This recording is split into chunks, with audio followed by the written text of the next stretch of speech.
Jeremiah Tate had always found sanctuary in books. As a child growing up in a modest shotgun house on the east side of Atlanta, the local library had been his escape from the noise of poverty and the slow crawl of time. Within its quiet walls, he could leap from cotton fields to courtrooms, from slave narratives to revolutionary manifestos. He grew up knowing his ancestors, not only by blood, but by the ink of their resistance. So when he became the head librarian at Drayton High School, it felt like a homecoming. The school, tucked away in a suburban district outside of Savannah, boasted a sprawling campus and a diverse student population. On paper, it was progressive. In practice, it was steeped in the quiet codes of tradition, ones that rarely included the stories Jeremiah knew were missing from the shelves. At first, Jeremiah approached the school library like a gardener tending long-neglected soil. He began cataloging outdated books, ordering new titles that reflected the students' backgrounds, and setting up reading corners themed around different cultures. The kids responded with curiosity, then enthusiasm. A once silent space came alive with voices, debates, and laughter. But the change didn't go unnoticed. The first complaint came anonymously. A note left on his desk. "Why are you pushing this woke nonsense on our kids?" The second was more official. The principal, Mrs. Tolland, a woman who wore pearls even on casual Fridays, called him into her office. Her tone was clipped, but she maintained a smile that didn't reach her eyes. "We've had some concerns, Jeremiah," she began. "Parents wondering about some of the titles on display. The 1619 Project, Ta-Nehisi Coates, James Baldwin. These can be polarizing." Jeremiah smiled politely. "Their history, their literature, their voices our students should hear." Of course. We just want to make sure we're representing all viewpoints. Let's be mindful, all right?" He nodded, but the seed of resistance was already sprouting. When February arrived, Jeremiah proposed a Black History Month exhibit, an immersive display featuring banned books by Black authors, timelines of civil rights struggles, and student artwork inspired by historical Black figures. He secured a small grant from a local foundation and enlisted a group of students to help. They worked for weeks. On the eve of the exhibit's launch, the library was transformed.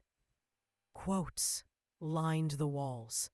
Posters of Harriet Tubman, Malcolm X, and Fannie Lou Hamer stood alongside photographs of modern activists. A central table displayed banned books with signs reading, "Why was this silenced?" It was unapologetic and beautiful. It lasted less than 48 hours. Jeremiah Tate returned on Monday morning to find the exhibit dismantled. The posters were gone, the books boxed up, the student artwork removed. A note taped to the door read, "Library closed for reorganization." His heart sank. In the staff lounge, no one met his eyes. When he confronted Mrs. Tolland, she delivered the blow with the same polished smile. "Jeremiah, we received some calls. The board is concerned that the display was too confrontational. It's important we don't alienate anyone." He stared at her. "So you took it down without a word to me? Without explaining to the students who worked on it? I'm sorry you feel this way, she said, rising. But we have a responsibility to keep our educational environment neutral. Neutral. As if erasure was ever neutral. He left the office with clenched fists. That night, he wrote a blog post titled "Erasing Black History, a Librarian's Plea." He detailed what had happened, named no names, but didn't soften the truth. By morning, it had been shared hundreds of times. Parents, former students, and community members reached out in support. Some teachers quietly thanked him. Others warned him to be careful. The next day, he was suspended. They cited insubordination and breach of internal communication policies. A formal investigation was launched. Jeremiah Tate was stunned, but not surprised. He knew how institutions operated when their comfort was challenged. He wasn't just fighting for his job. He was fighting for the right to remember. The weeks following the hearing felt like moving through molasses. Every morning, Amari awoke with a kind of dread that clung to her ribs like wet linen. Her father's sentencing was postponed again. Another legal motion filed. Another delay granted. She wanted to believe it was strategic, that her father's lawyer, Miss Henderson, had a plan. But in truth, it felt like time was dragging her through a slow, grinding machine. At school, whispers swirled around her like gnats. Students who once borrowed her notes now turned the other way in hallways. Teachers spoke gently to her, too gently, as if every word was porcelain they might drop and shatter. Even her friends seemed unsure of what to say. They didn't understand that she didn't want pity. She wanted someone to be angry with her. Not angry at her father, not at the judge, but angry with her. Because this wasn't about guilt or innocence. It was about erasure. Her father was being erased from the community he had helped build, and nobody was fighting like it mattered. One day, after school, Amari wandered into the old Black History room, tucked at the back of the library, an unused archive of dusty trophies, photographs, and newspaper clippings from decades of struggle and triumph. It smelled like dry paper and something older, forgotten hope. She scanned the walls, eyes flitting over a black and white photo of her great-grandmother with a protest sign in 1964, another of her uncle in military uniform, and finally, she found the plaque with her father's name, not yet removed, but tilted sideways, as though someone had started to unbolt it before deciding it wasn't worth the trouble. She stood in front of it for a long time. "I see you found the wall," came a voice behind her. She turned to see Mr. Reynolds, the librarian and unofficial keeper of the school's hidden history. He was a quiet man, usually lost in catalogs and ancient reference books. But today, he looked directly at her with eyes that held more weight than she was ready for. "Did they ask you to take it down?" she asked. "No," he said. "But they asked if we still needed it, if it served a purpose." Amari's jaw clenched. It's history. What kind of school forgets its own? He nodded slowly. The kind that prefers a clean story. That night, Amari wrote something she hadn't dared put into words before. A speech. Not for her class. Not even for a crowd. Just something to remind herself that her father's legacy was not a stain. It was a foundation. The next day, she brought it to school, folded in her backpack, tucked between her notebooks like a secret weapon. During lunch, she walked past the cafeteria and into the school's empty auditorium. It was dark, except for a sliver of sunlight cutting across the stage. She stepped into the beam, pulled the crumpled paper from her bag, and began to read aloud. My name is Amari Collins. My father's name is Gregory Collins. He taught here for 16 years. He coached the debate team. He mentored students who are now lawyers, teachers, community leaders. And now, he is being erased. Not because he failed us, but because our system never knew how to value him in the first place. Her voice trembled, then steadied. They say he took money from the school budget. They call it fraud. But what they don't say is that those funds paid for meals for students who had none, for calculators for kids who couldn't afford them, for late-night tutoring sessions he never billed the school for. He didn't steal. He gave. She paused, then looked up at the empty rows of seats. I'm tired of pretending. Silence is respectful. That waiting for justice is enough. If they want to erase him, they'll have to erase me too. Because his legacy is mine, and I will not let them bury it beneath shame. A door creaked. Amari froze. Ms. Henderson stood at the back of the auditorium, arms folded, face unreadable. I didn't know anyone was here, Amari said, embarrassed. Ms. Henderson walked forward slowly. I heard you from the hallway, she said, and I think it's time someone else heard that too. She handed Amari a flyer. Youth Community Forum. Open mic night. Speak your truth. Come Saturday. That Saturday, Amari stood behind a worn wooden mic at the local rec center. The room was packed. Young voices waiting for their turn, old activists in faded t-shirts sipping weak coffee. She looked out and spotted her mother, seated in the back, silent, watching. Then she began. This time, her voice didn't tremble. By the time she finished, the room was still. Not silent, but filled with a kind of collective breath, like people had remembered how to listen. An old woman stood. That man taught my grandson how to read. Don't let them take his name. A boy shouted from the corner, Say that again! And Amari knew this was only the beginning. The days following the library meeting moved with an unusual urgency. Eden found herself immersed in court documents, dusty archives, and brittle clippings from newspapers, long folded and forgotten. Mr. Caldwell had provided her with access to the private archive room, tucked away behind the genealogy section.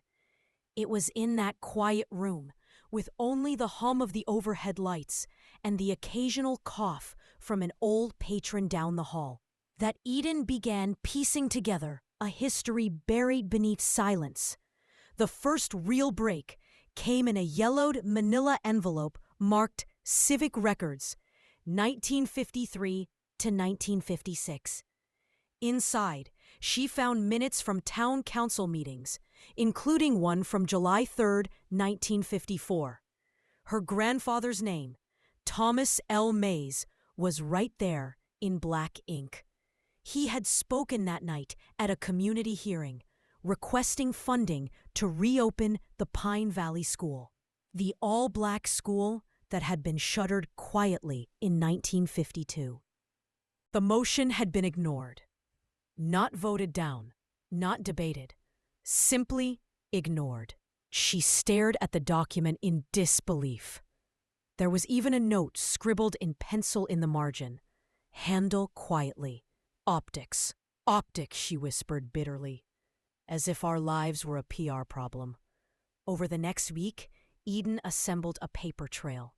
She learned that her grandfather had been quietly organizing community meetings in local churches, petitioning for educational equity, and writing to the local newspaper, none of which had ever been published. Her grandmother, Dorothy Mays, had hand-sewn a quilt commemorating the fight, stitching each square with the names of teachers who'd taught at Pine Valley before its closure. That quilt, Eden discovered, had been boxed and forgotten in the attic of the church rectory since the 70s. When she finally touched it, unfolded it on a table beneath the fluorescent lights, it felt like pressing her hands against history itself. Faded names: Miss Lenora Harris, Mr. Gideon Blake, Mrs. Callie Turner. Names no one had ever spoken to her before.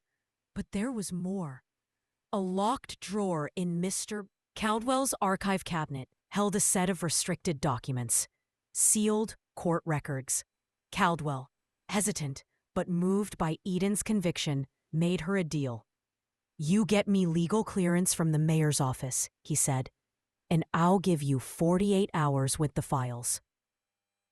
That clearance took 3 trips to City Hall, 1 tense meeting with the mayor's assistant, and the reluctant signature of an aging city clerk who warned her, "You might not like what you find in there."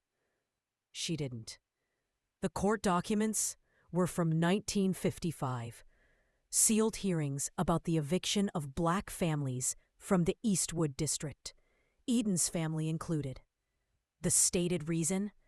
Structural blight. But attached was a memo from the city engineer, stating the home's past inspection.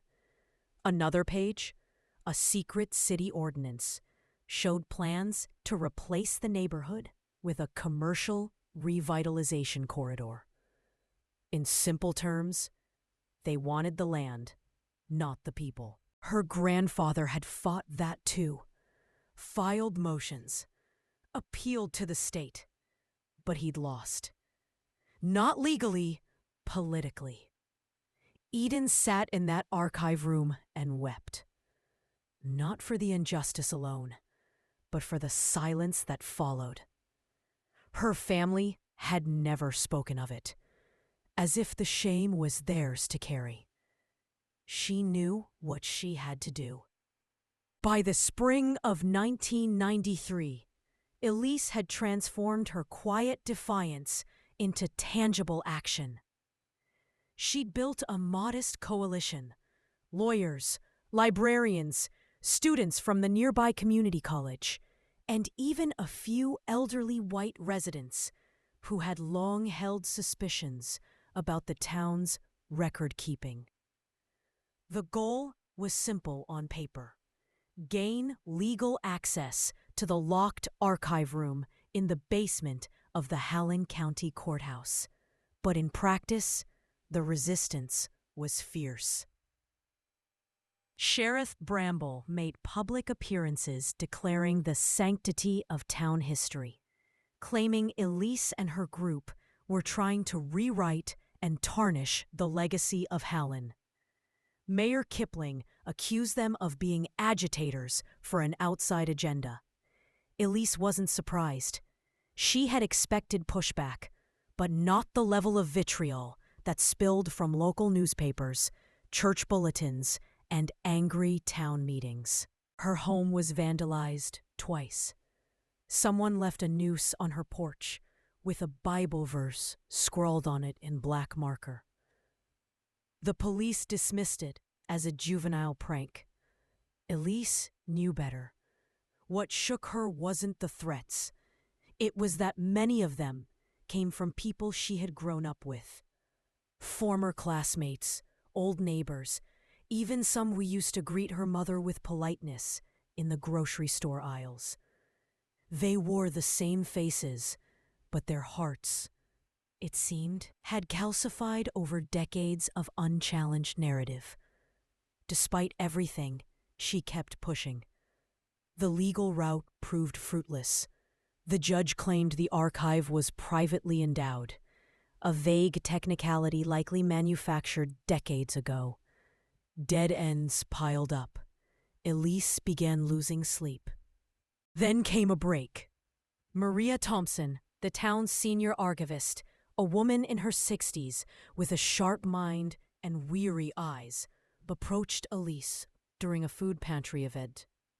"I've worked in that building for 30 years," she whispered. "I've seen what's in those boxes. They buried entire lifetimes in dust and silence." Maria agreed to help, not with keys, she didn't have them, but with knowledge. He described floor plans, schedules, weak spots in security. "You'll need to see it with your own eyes," she said. "I can't take you in, but I can show you how to get close." It was illegal. Elise knew that. But at that point, she also knew the law was being used to perpetuate injustice, not correct it. Under cover of night, with one flashlight, gloves, and shaking hands, Elise descended into the courthouse basement one humid evening in June. The back window was loose, just like Maria had said. She slipped inside. The air was thick with mildew and neglect. There it was, the locked steel door. She paused, her breath loud in the silence. A security camera blinked red in the hallway beyond. The door itself was fortified. There would be no breaking in tonight. But something unexpected caught her eye.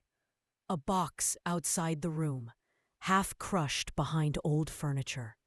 She pulled it out. Inside, ledgers, letters, and newspaper clippings, yellowed and cracked. She flipped through the top document, a school registration log from 1958. Black students' names were listed, then crossed out. Scribbled next to them, "Redirected per county directive." Elise's stomach dropped. She gathered what she could, slipped back out, and drove home with the box in her lap. The next day, she met with her coalition. They scanned and cataloged every piece of paper. What emerged was a partial picture of systemic exclusion. Black landowners marked for reassessment. School children rerouted to inferior facilities. Church building permits indefinitely postponed. And most jarring of all, letters from federal officials requesting integration plans. The archive, even the pieces Elise recovered, revealed that Hallen County had engaged in an organized effort to bury Black progress under bureaucratic rubble. She sent copies to state and federal archives. A historian at the University of Georgia responded immediately, offering to authenticate and help publish the findings. Suddenly, Hallen was on the radar. News stations rolled into town. A local journalist, herself a Black woman raised in Georgia, broke a story that aired statewide. Hidden Histories, the town that time tried to erase. The response was electric. Support flooded in from across the South. Donations, letters, protesters. Elise found herself at the center of a growing movement. But with visibility came danger. One night, her car tires were slashed. Another time, someone tried to set fire to the office space they had rented for the coalition. Still, Elise didn't stop. She knew the full truth lay behind that locked steel door. She wanted it opened, not by force, but by justice. And then, something cracked. Maria Thompson died suddenly of a heart attack. Her death sent shockwaves through the town. At her funeral, her nephew Jacob approached Elise. He was a lawyer, and he had inherited something from Maria. A small, ornate key. "She asked me to give this to you," he said. She told me it was... The key was colder than she expected. Elise turned it over in her palm, as if trying to weigh the responsibility it carried. Maria Thompson's death had left a bruise on her heart, but the small brass object in her hand felt like a legacy passed forward, a final act of defiance from someone who had been quietly fighting long before Elise arrived. Jacob stood beside her in silence. "She said you'd know what to do," he murmured. "She said you'd be careful." "I will," Elise said, her voice barely audible. 3 nights later, she returned to the courthouse. Same entrance, same silence. But this time, her hands were steadier, her breath even. When she slicked the key into the steel lock, it turned with a click, so soft it sounded like a whisper. The door creaked open. Inside were rows of shelves, metal cabinets, dust thick in the air. A single bulb flickered overhead. Elise stepped in. What she found didn't shock her. It confirmed every suspicion, every hunch, every generational murmur passed around in quiet kitchens and back pews. Folders labeled Negro Housing Compliance, 1962, voter reclassifications, special watch lists. Names she recognized. Her grandfather's, her cousin's teacher. The old preacher who died in 1979 without ever receiving approval for his church expansion. There were maps with red lines carved around black neighborhoods. Meeting minutes detailing how to maintain traditional integrity. Internal memos between local businesses to avoid hiring undesirable applicants. It wasn't history. It was a blueprint for exclusion. And they'd followed it, page by page. Elise worked like a woman possessed. She documented everything, took photos, scanned documents, recorded notes. Over the next week, she and her coalition created a digital archive and shared it with the University of Georgia and the State Attorney General's office. The evidence was undeniable. Within a month, state officials opened an investigation. Within 2, federal auditors arrived. But Hallen pushed back harder. Mayor Kipling called it a witch hunt fueled by race politics. Sheriff Bramble resigned rather than be interviewed. The town council voted to defund the public library, claiming it had become a propaganda den. And still, people kept showing up at Elise's door. A woman in her 70s who had lost her home to eminent domain in 1968. A retired teacher who had quietly kept photocopies of school board minutes where integration delays were openly strategized. A white man whose father had confessed on his deathbed to burning black-owned farms under committee orders. Stories spilled out like broken water lines, some painful, some redemptive, all necessary. Then came the hearing. Held at the state capitol, it brought together lawyers, journalists, activists, and a delegation from Hallen's city government. Elise testified last. She stood in her best dress, hair pulled back, hands slightly shaking as she read aloud from one of the memos. Priority must be given to preserving the foundational demographics of Hallen County. Compliance with federal mandates is secondary to local integrity. She let the words sit. Then she added her own. This wasn't ignorance. This was design. This wasn't in the distant past. This was our parents' generation. This is why our schools were underfunded, why our homes were undervalued, why our names disappeared from voting rolls. This is why so many of us learned to lower our voices and shrink our dreams. A hush fell over the room. 2 weeks later, a ruling came. The state found Hallen County guilty of violating multiple civil rights statutes across several decades.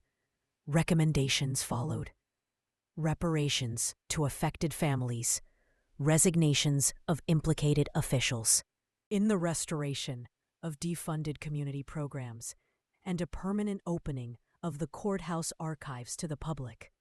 Elise received threats again. She received awards too, but more importantly, she received letters, hundreds, from people in small towns across America saying, "We think our county might be the same. Can you help us look?" We didn't know this was possible. Elise didn't set out to become a symbol. She just wanted the truth. But in chasing it, she lit a path others could follow. One morning, standing on the courthouse steps, she watched as the building officially opened its archive room to the public. Children on school field trips walked in with notepads and wide eyes. Elders walked in with memories they thought had been erased. Local artists planned installations. Historians requested interviews. Elise stood beside a bronze plaque newly installed beside the entrance. It read, "This archive was once sealed to conceal the truth.